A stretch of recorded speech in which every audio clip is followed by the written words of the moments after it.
Mais Laurence, votre intuition politique. Moi, je veux qu'on revienne sur les chiffres parce qu'il y a quand même des choses importantes. Effectivement, j'ai un peu votre intuition, c'est-à-dire qu'il est en train d'élargir son électorat sur la droite. Il profite de l'effritement, en gros, des Républicains pour s'asseoir un peu plus sur son électorat de droite. Mais les chiffres, quand on essaye de les regarder de plus près, sont quand même très intéressants. C'est-à-dire qu'on a quand même 44% des sondés qui n'approuvent pas du tout la politique d'Emmanuel Macron, contre 6% qui l'approuvent totalement. Donc il y a quand même des écarts très importants. Et au milieu, 50% de sondés qui se baladent entre un peu ou pas trop.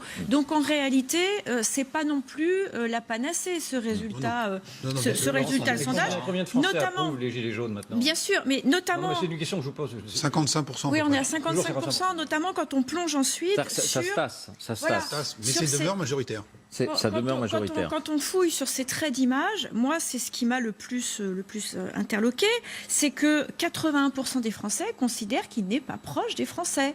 Donc, il y a quand même énormément de choses à faire. Et quand on disait tout à l'heure qu'il y avait une vraie séparation entre une France des élites, une France de ceux qui prennent des décisions et qui forcément doivent s'engager, et puis de l'autre côté, les Français qui s'expriment, et là, voilà, le résultat en est le vrai reflet.